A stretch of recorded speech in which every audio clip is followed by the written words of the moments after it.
The Audacity to Podcast is a proud member of the Noodle Mix Network over at noodle.mx and is sponsored by me and my company, D. Joseph Design, from djosephdesign.com, where you can get a website design, web hosting, presentation design, all sorts of cool design and new media services. I can even design the cover art for your podcast like I've done for my own podcasts or for even some others' podcasts.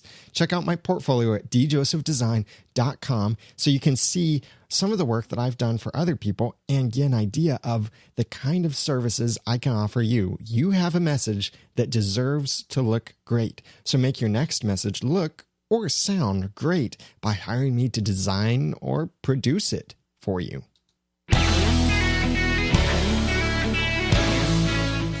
Welcome to the Audacity to Podcast, episode 13, interviewing Fred Casteneda from Struggling Entrepreneur, part 1.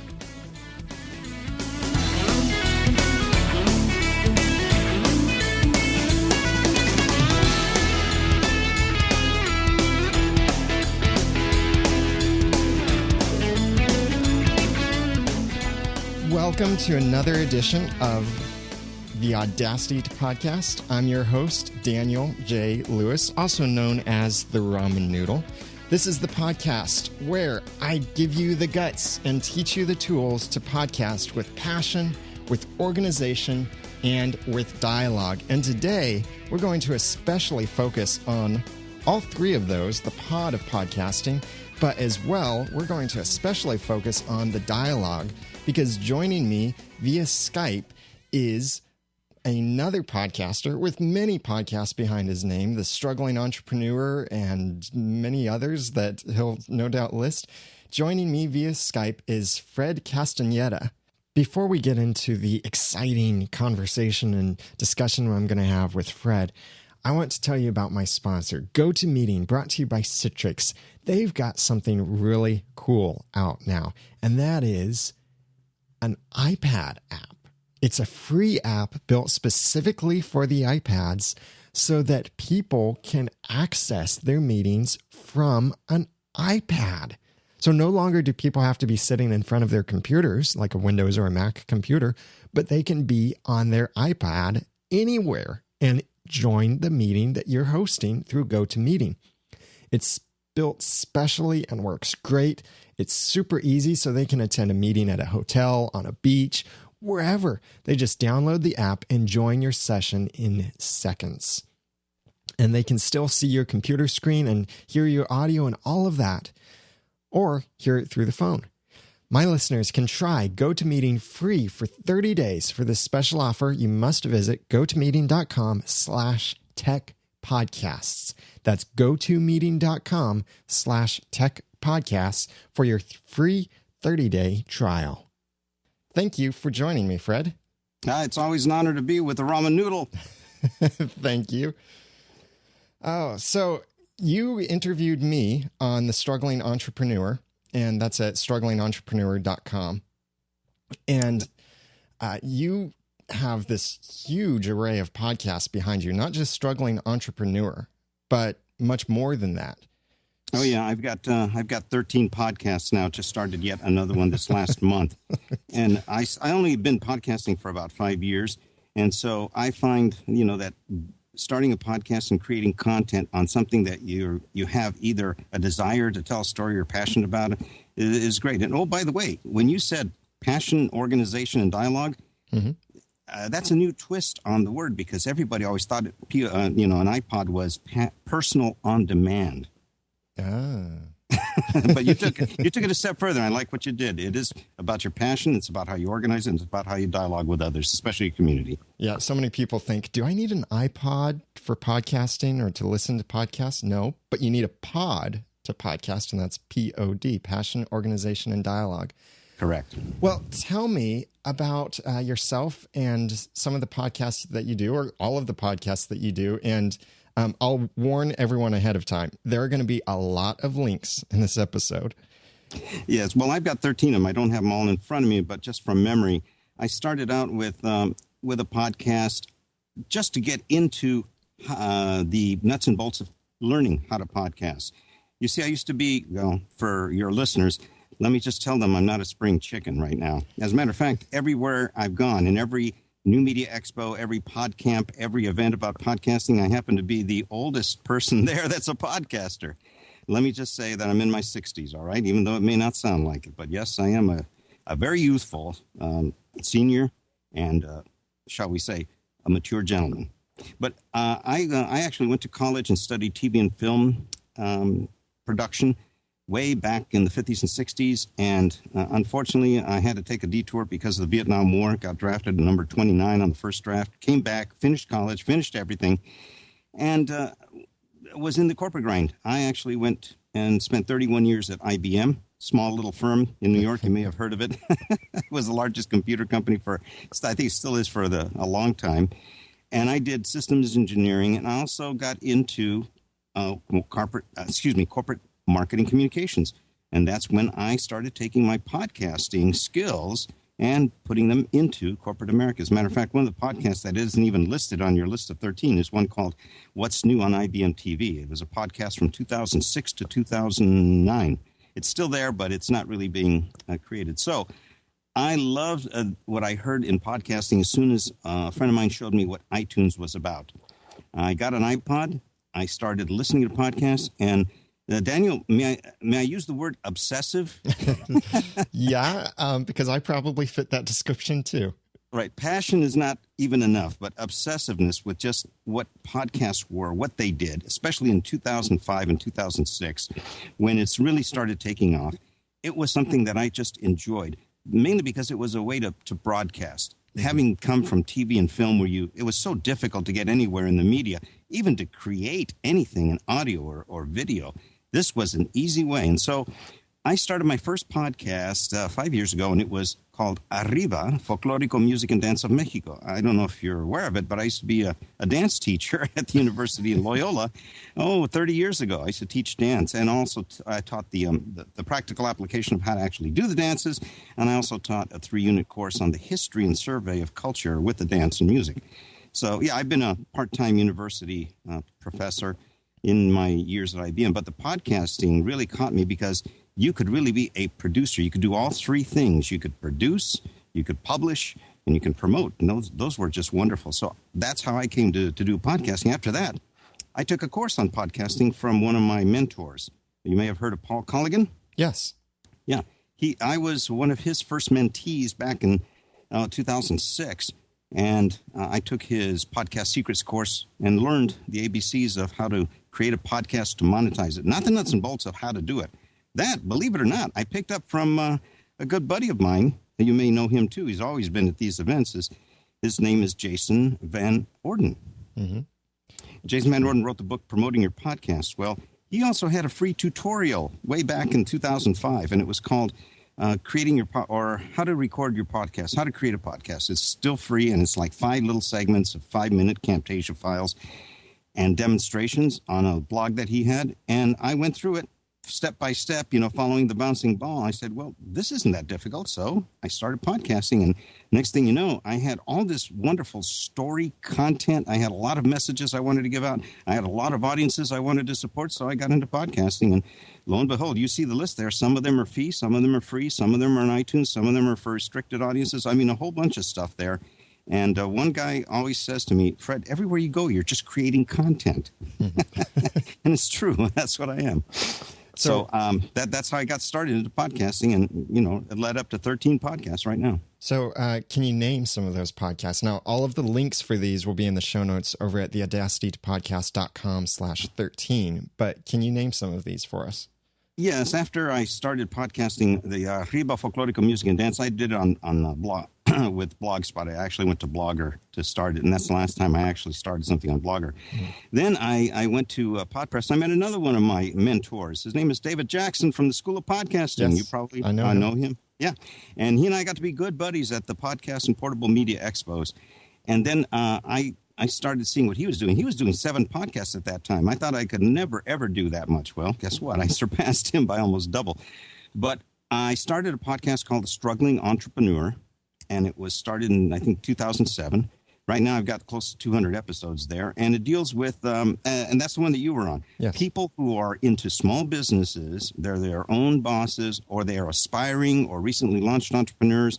It's about their stories. What was their success story? What caused them to have lessons learned? What would they share with the audience? And then we also interview different people who have organizations that support entrepreneurs and small business owners. Then after that, I created a podcast to monetize, and that was Gain Control of Your Day at gaincontrolofyourday.com/podcast. It really is something that I've been teaching for 20 years in corporate America. It's basically a personal productivity seminar, time management, and it's 6 months long, believe it or not. And I use Premium Cast, which happens to be an infrastructure. It happens to be a platform created by Paul Colligan called NanoCast now. But it delivers a one-to-one RSS feed directly with your customer. They buy it on iTunes, and then they get 28 files immediately. And then every week or two, it starts giving them more content for 6 months. Why? Because the type of class that was, which is like a time management seminar, you have to develop these skills, internalize them, and learn them as instinct, as habits. And over the course of 6 months, all the materials are delivered over the podcast channel. The documents, the spreadsheets, the PowerPoint slides, as well as the audio files, etc. It's all delivered that way, and it's close to 6 months long. That was Gain Control of Your Day. Then I got into supporting different organizations, Daniel. I support the veterans, especially veterans groups like the 82nd Airborne Division. They have a podcast for the chapter, which, by the way, happened to be the commander of that chapter, and it's called the Animal Chapter. So I created a podcast for them, and I also had a podcast that I've been doing for a couple of years now, and that's called the Combat Infantryman's Badge podcast at www.cibaustin.org. And that's to help disadvantaged veterans, especially the ones that come back from combat and have the scars of war. As you know, I'm a combat veteran myself, so I wanted to give us an outreach and help that community. And they're both free, but they're not on iTunes. And the reason they're not on iTunes is, you know how iTunes has a tendency for people to leave feedback that's not really appreciated or appropriate. And I just said, I don't want veterans reading that kind of stuff, especially if it's something that's inappropriate. So I don't put those on iTunes. And then I use Premium Cast to create a couple of other podcasts. There's a book that was written by a buddy of mine who was in Vietnam, in the same unit I was in just a couple of years earlier. And it's called The Jungle Warriors. By the way, Daniel, it's being made into a movie right now by Joara Productions in Hollywood. Be out probably in 2011. True story of Bobby Briscoe and his story and his life in the Vietnam War during his tour of duty. So I did the 35 episodes there, put the book together. It really is an audiobook. Put it up on Premium Cast with a one-on-one RSS feed so people can get it. The book's been out of print, since 1996. And so people can get all the audio episodes along with the musical score from the movie, along with an introduction and my own forward and things like that. It's 35 total episodes. They download them immediately, and it's cheaper than the book.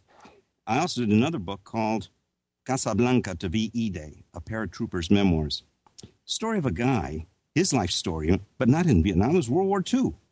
He was the very first paratrooper to jump in the 82nd Airborne in Sicily, in Salerno, and Operation Market Garden, the invasion of Holland. You remember the movie A Bridge Too Far? Yes. He was one of the guys that rode across that river to take the Nijmegen Bridge.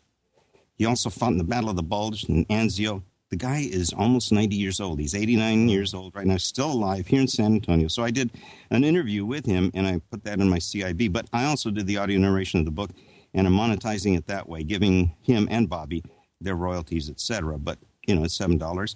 And then I got into more entrepreneurial traits. We have something called Entrepreneur Tools Online, which, by the way, just launched last month, entrepreneurtoolsonline.com. That happens to be all the tools and education and instruction that you need as an entrepreneur if you're an aspiring entrepreneur or you want to launch your small business and you don't know what you need to know. This gives you everything you need to know in the area of finance, with another podcast that I had, which is called Finance for Startups, finance4startups.com. Another podcast that I included there was Gain Control of Your Day as well for productivity. And then I'm getting another course developed right now, which is called DIY Marketing for Small Business. Those three are going to be offered. The podcast is up there. I've already got a couple of episodes, but it's really going to offer the entrepreneur, especially the aspiring entrepreneur, what the information, the skills, and everything else that they need to know. The spreadsheets, the templates, the audio files, the video files, the PowerPoint slides, everything they need to know for capitalization finance so they don't fail because they run out of money or undercapitalized, or because they're too overwhelmed. It'll help them to get the skills so that they can, shall we say, they'll be able to accomplish more in less time with better quality, reduce stress. And then the third one is going to be, how do you market, especially in small businesses? What do you need to know in order to market effectively in the area of your brand promise, your customer promise? How do you create your brand? Also, how do you promote your brand? And how do you do word of mouth and social media marketing? And then I also became the organizer of a podcasters meetup here in Austin a couple of years ago, about 3 years ago. So I created a podcast for that. And strangely enough, I used the platform of Podomatic. And the reason I did that, Daniel, was not quality. I did it so that whenever I left and turned the group over to someone else, because I wanted everybody to take turns running the group. A meetup is better that way, right? When everybody shares the responsibility of leadership. Well, I wanted something that I can easily just give them the ID and password and say, there it is. It's free. Anybody can use it. And it's one of the simplest cookie-cutter approaches to podcasting ever. So I have 2 or 3 podcasts that way. I have one called the Austin Podcasters Group on Podomatic. I have another one that's called the Community of 5 Podcast, and another one that's called the iPad Entrepreneur Novice Users for business and entrepreneurs. So I have those as well. And I have a couple of other podcasts I started, but I can't even remember what they are. But there's 13 in total, and you have the links.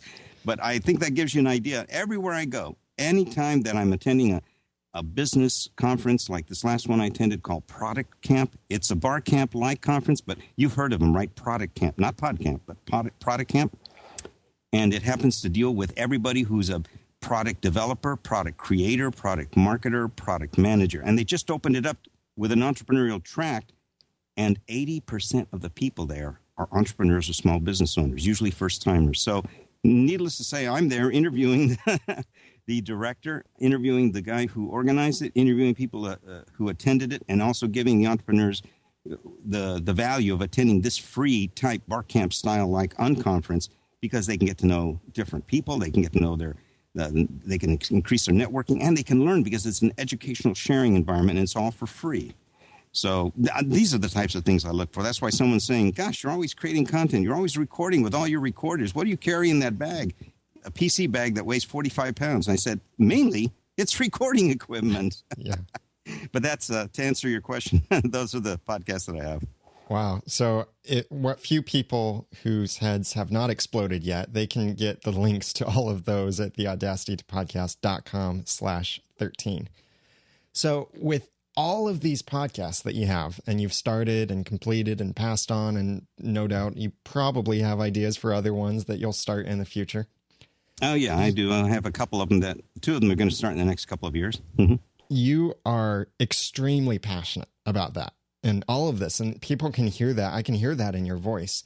Well, first of all, is this your full-time job that you do? I'm retired from IBM about 1.5 years ago and jumped into this full-time. So, yes, my business card says podcaster. It really says podcaster on all my business cards. And people say, what? The only one that I didn't put podcaster on was for finance for startups. See, I have 8 business cards, Daniel, mainly because I have 8 different audiences. You're not going to give a veteran a business card for struggling entrepreneur, right? No. Right. And you're not going to give an entrepreneur, small business owner going to a podcast, you're not going to give them the combat infantryman's badge or the 82nd Airborne. Strictly different audiences. So I have business cards, but all except for one of them, which I'm the managing director for a joint venture that I had for finance for startups. My title is podcaster. Now, that goes against the grain with a lot of guys like Paul Culligan, and Paul has been a good mentor, but he says, no, don't tell them your technology. Tell them what you do. Tell them I help small businesses do this. And I said, no, I'm a podcaster. It's really what I do all day. And that signifies a lot. And by the way, it gets the juices flowing for networking because people say, really? What is that? Because if they haven't heard it, or if they have, they say, I heard about that. Is that like the iPod? Then you go and basically because they ask the question, what are you being given liberty to do, Daniel? Mm-hmm. Give your presentation and describe what you do and the value that you have. And later on, they'll say, that's interesting. And then I show them multiple business cards, and they go, wow, you do this full time? I said, yes, I'm a podcaster. It's like saying I'm a broadcaster, and I broadcast everything in the spectrum from entertainment, leisure, games, drama, television, everything. then, it's a different way of saying that. But I am very passionate, and obsessive is the word. When I first started, Daniel, I was listening to podcasts every single moment of dead time. Even while in the shower or cooking breakfast or drying clothes or driving or going to the gym or walking or anything, going to the store, people were seeing me with headphones. Why? Because I was listening to podcasts. I couldn't get enough of them. And, people who are obsessive, they usually learn a lot. Oh, yeah. Especially if they're learning from podcasts about podcasting, which I did. So I subscribe to over 100 podcasts a week. And I listen to them all the time. Yours was one that I just recently, got into back in June. That's where I found out about you. But I've been listening to, Colligan since the very beginning, Dave Jackson since the very beginning. I've been listening to all the pundits who are in the podcasting environment, Doug Kay and Michael Gohagan and all these guys. Yeah. So you and I are very similar in that sense that we consume a lot of content, but you're putting out a lot of content too. And somehow you must have more hours in your day than the rest of us to be able to consume all of this content and produce all of this content. Or do you podcast while you're listening to podcasts? Are you that skilled? No. Okay. No, when I'm listening and consuming, I listen and consume because, as you know, listening is the toughest thing to do. It's much harder than talking, right? Oh, yes. Being a good listener. And so I love to listen and consume that way. Then I get ideas. And you're asking me how I find the time. Well, remember, I have a productivity course I've been teaching for 20 years in corporate America and in public sector America, as well as now small business America, entrepreneurs. And it's called Gain Control of Your Day. It's a time management productivity seminar. So I know the tricks of how to get more done in less time. And people are wondering, gosh, how do you do it? Well, I know how to do it. I've been doing it for 20 years and teaching it. So I do have a lot of free time during the day, believe it or not. And that's when my mind spins and I start thinking about different things. And I get to what is called an episode map, which is where I have all my organizations for all my podcasts. And I spend a lot of time there, maybe about half hour every day, figuring what I'm going to say, what I want to produce, and for which audiences I want. And I keep it up to date every day. It's something you have to maintain. Kind of like an editorial calendar. Yeah. Mm-hmm. Now, exactly. Since you've done so many podcasts and you've been podcasting for a while, what would you say is your favorite moment or the favorite things about what you do with podcasting? There are two favorite moments, Daniel. One is when you get an email or some feedback from people saying this was really great and that they follow me and they like the story and they thank me for what I'm doing in the community, because one of the business models I have is I do not advertise at all in any of my podcasts. How do you like that? I've been asked to. I've been given some pretty hefty numbers because they've seen, especially in the struggling entrepreneur, what the audience is and everything else. And they are still offering me advertising slots, and I say no. Because I've done my surveys, and I found out that my audience, which are aspiring or recently launched or in process entrepreneurs and small business owners, if they heard me get advertising, they already said, according to my surveys when I took the information from them, that it would, shall we say, compromise my integrity. They would probably unsubscribe, that is. Some people feel that way, and so I just said, you know what, I'm not going to advertise. And it's been an integrity moment for me, and I'm glad I did it. And up to this time, I've never taken advertising for anything. Yeah, I currently have ads in my podcast, like our listeners will have heard earlier, the spot there for Citrix. But it is a constant thing. It's more of an experiment for me, and I often listen to that or consider that. Yeah, I was thinking about it when I was taking the course of Podcasting Secrets from Paul Colligan. And there were different ways of monetizing, and I chose not to go that way. I did take people who wanted to sponsor me, but instead of a sponsorship, I only did one. I only did one sponsorship, and it was just a test. But really, with the value I gave to the person, I said, how about if I don't sponsor you? How about if I just give you some consulting instead, and I'll give you twice the amount?